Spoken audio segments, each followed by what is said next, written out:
second intermission. So 1:52 in the Canadian penalty, 42 seconds remaining in the Soviet penalty. Nemeth in the corner, doing a good job of controlling it. Back to the line, bounces away from Huffman and all the way back into the Canadian zone. Hoggood with a 2-minute penalty for holding coming at 9:15.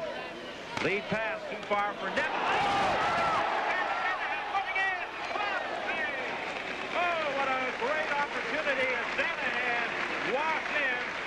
Ivanikov with a quick glove hand to prevent a fourth Canadian goal. We've seen a couple big glove saves here. Now take a look at, Shanahan can snipe too, boy. He's a player, and he knows. He looks at that spot. He's got to look up there, and it's labeled too. Big time save. We've seen both goaltenders make big time glove saves, and I'll tell you what, Brendan's talking to himself a little bit right now, but give some credit to Ivanikov. He made a big save. That was a game turner, maybe, too, Don. That's a crucial save, and at the same time, a crucial goal for the Canucks. We're approaching the midpoint of the second period. In just 10 seconds, the Soviets will have a power play. A shot from the point goes wide. Osipov in his own zone. He goes rink wide to Malikov. The Soviets now at full strength. Pass intercepted by Latta, and he dumps it back into the Soviet zone.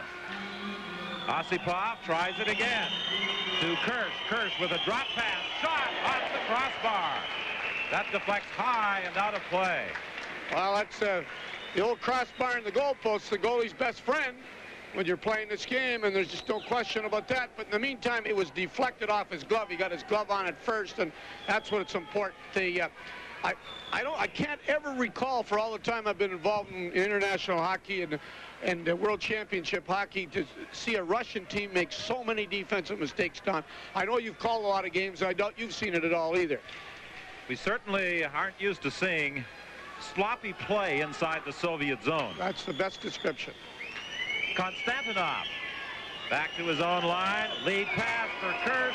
Kirsch trying to drop it again to the point. Malikov manages to keep it in, but the Canadians succeed in driving it out, although it was deflected over the boards and out of play, actually into the Canadian bench. And at the Canadian bench, that's the team doctor, Mark Aubry from Ottawa. He's been fairly busy, maybe some, I guess from a medical standpoint, you might suggest that they were minor injuries, but they're not minor when you're running a hockey team and coaching, and you want those guys back out on the ice. This Canadian team, by the way, will be leaving after the victory dinner tonight, the wind-up to the tournament, by bus for Vienna. And then they will be taking an early morning play back to Canada. And now some pushing and jumping, and Davidoff comes charging in. Hoffman is there for Canada along with McElwain. That's it. I was just noting a scouting report on Davidoff when we were talking about it just today, and they said he holds his temper real well. I don't know who wrote that report, but he's a fiery kid, that guy. Maybe the same individual who wrote the report in 1972 that Tretiak was the weak spot in Soviet goaltending. Yeah, that's a good point, I tell you. You were talking about this young Canadian team, apparently, and I think it's a statistic that you came up with, which is that's what makes you so good at what you do, that you find these little things. I think there's 11 Canadian players, didn't you say, are eligible to return for the next championship, which is a year away. And I think that's pretty authentic too. So this is a fairly young team, and when you talk about 17-year-olds, that's a history lesson for you. I'm surprised you can think back that far, Don. Well, there are double minors. Davidoff of the Soviets, Latta of Canada for roughing. That comes at 10:51. Shesterikov leaves it there for Smirnov. Canada leading by a score of 3-1. A Canadian victory by 5 goals will assure Canada of the gold medal. Shesterikov back of the net. As we have pointed out many times, lots of room behind the goal. Sigurd scores!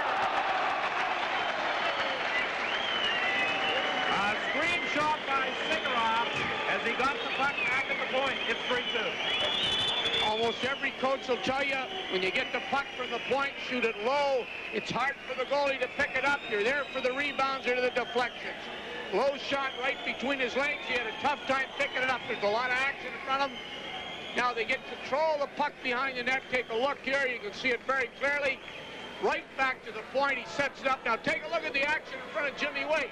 He's got to get that guy out of the way. It's a low shot. Hey, not Jimmy Waite's fault. I mean, that's exactly what you teach the defenseman to do, where to shoot the puck, and it's tough for a goalie to play. I think Kostichkin may have deflected that shot. Now, Shesterikov and Kostichkin come in again. The puck loose in that Canadian zone. Finally, Canada gains possession, and they start back. Sigurov stops the Canadian player Elnick with a body check in the center ice area. 11:34 is the time gone by in this second period. 3-2, Canada leading the Soviets. Dumped into the corner to Nemeth. Nemeth goes cross ice for Chiasson.